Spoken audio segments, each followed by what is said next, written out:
सी class है, इसमें 11,36,894 लोगों ने अप्लाई किया था। तो जो आज हमारे पास डाटा आया है, कुछ उसमें डबल फार्म मिले, कुछ के अनकम्प्लीट फार्म मिले और कुछ ने फीस जानबूझ के नहीं की। तो आज की डेट में ये जो आंकड़ा है एग्जैक्ट, ये है 10,78,864। तो इतने लोग परीक्षा देने के लिए आएंगे और ये परीक्षा जो है वो 558 स्थानों पर होगी।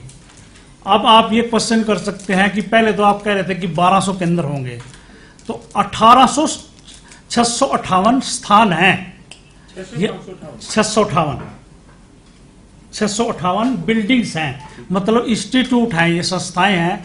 उस एक सेंटर में 4 सेंटर भी हो सकते हैं और उसमें एक भी हो सकता है। तो अगर सेंटर्स की बात करें तो ये लगभग 1200 हैं, अगर स्थानों की बात करें तो ये 658 हैं। और जैसा विक साहब ने बताया कि ये 17 जिलों में प्लस चंडीगढ़ में परीक्षा जो है होने जा रही है। सारी बातें आप लोगों के माध्यम से हमारे को पता लगती हैं। लंबा साहब ने हमारे को ट्वीट करके बताया कि एक ही बच्चे के 3 एडमिट कार्ड आ गए या 2 एडमिट कार्ड आ गए। उस क्वेश्चन का जवाब मेरे पास ये है कि उस बच्चे ने एक बार आधार कार्ड के तौर पर और दूसरे किसी दूसरी आईडी पे या तीसरा पीपीपी के आधार पर अप्लाई कर दिया और हमारे सिस्टम में कोई ऐसा राइडर नहीं लगा हुआ था कि हम उसको रोक सकें कि यू आर ऑलरेडी रजिस्टर्ड। तो उसके हमने 2 या 3 फार्म हैं जो एक्सेप्ट कर लिए और इसी तरह से जब उसने अपलोड किया तो मैं मानता हूं कि 70 लोग ऐसे मिले हमारे को जिनके 2 या 3 एडमिट कार्ड आ गए। तो उसके लिए हमने अपना एक हेल्प डेस्क नंबर लॉन्च किया हुआ है। आपके माध्यम से भी मैं सब जो प्रतिभागी हैं उनको बता देता हूं। उसका नंबर है 180057289997। और हमने बच्चों को ये कहा है कि अगर आपके पास 180057289997 और बच्चों को हमने ये कहा है कि अगर आप फिजिकल आके एप्लीकेशन देना चाहें या इस नंबर पे नोट करा दीजिए कि मेरे एडमिट कार्ड 1 से ज़्यादा आ गए हैं। तो हम आपको ऑप्शन देंगे कि जो आपके नियरेस्ट स्टेशन है तो वहां पर आप परीक्षा दें और आपका अगर कोई दूसरा एडमिट कार्ड आ गया, तीसरा एडमिट कार्ड आ गया, उसको हम कैंसिल कर देंगे। तो ये भी नहीं होगा कि उसको 1 से ज़्यादा एडमिट कार्ड मिले, पर इसकी हम पूरी तरह से गहनता से हम जांच करेंगे। ये कई बार बच्चे जानबूझकर करते हैं।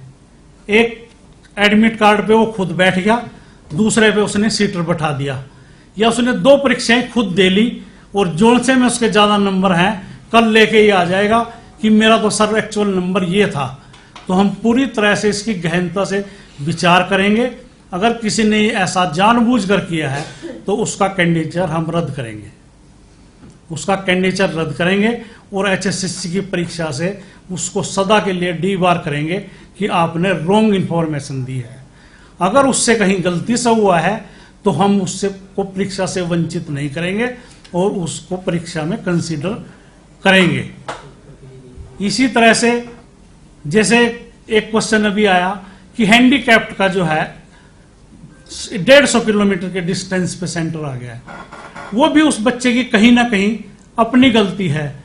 उसने अपना हैंडीकैप्ड का सर्टिफिकेट तो लगा दिया, पर फॉर्म भरते हुए उसने हैंडीकैप्ड को यस नहीं किया। तो सिस्टम ने जो है, हो सकता है कि उसका 150 किलोमीटर की डिस्टेंस पे उठा लिया हो। और जो आउट ऑफ स्टेट के बच्चे हैं उनको मैक्सिमम वो चंडीगढ़ और उनको फरीदाबाद में सेंटर दिए गए हैं। हमारा पूरा प्रयास ये रहा है कि 100 किलोमीटर के रेडियस से ज़्यादा किसी बच्चे को दूर जाना ना पड़े, क्योंकि इससे एक तो विरक साहब का भी बर्डन कम होता है और लोकल जो प्रशासन है उसका भी बर्डन कम होता है कि उसको ठहराने की व्यवस्था, उसके जो साथ सहभागी आया उसको ठहराने की व्यवस्था, वो भी उसको कम से कम करनी पड़े। हम इस अरेंजमेंट में लगाएंगे टोटल और जो कि प्रत्येक दिन 7,700 बसों के करीब ये आता है। मैं इसमें आगे बताना चाहूंगा आपको कि हरियाणा रोडवेज की 3,100 के करीब बसें ऑपरेशन में हैं और इस काम के लिए करीब 2,800 बसें हम निकालेंगे। तो उससे आप समझ सकते हैं कि जो हरियाणा रोडवेज के जो डेली ऑपरेशंस हैं वो काफी इंपैक्ट होंगे, और उसके लिए हमने प्रेस रिलीज के जरिए लोगों को पहले ही आगाह किया है कि जो हमारे जो लोकल ट्रांसपोर्ट है या district to district transport services हैं वो उस दिन 2 दिन तक बाधित रहेंगी, और सिर्फ हमारे कुछ लॉन्ग रूट के ही रूट्स चलेंगे। मान लो चंडीगढ़ से हिसार हो गया या रोहतक से दिल्ली हो गया, वो भी कम रूट्स चलेंगे। तो वो अपना देख करके इस यात्रा को करें। समाचार पत्रों के माध्यम से सभी कैंडिडेट से आग्रह करूंगा कि अगर वो हमारी सेवा को लेना चाहते हैं तो अपना अग्रिम बुकिंग जरूर कराएं, उसमें उनको भी परेशानी नहीं होगी और हमें भी एक बेटर प्लानिंग करने में हमें एक सुविधा हमारे को मिलेगी।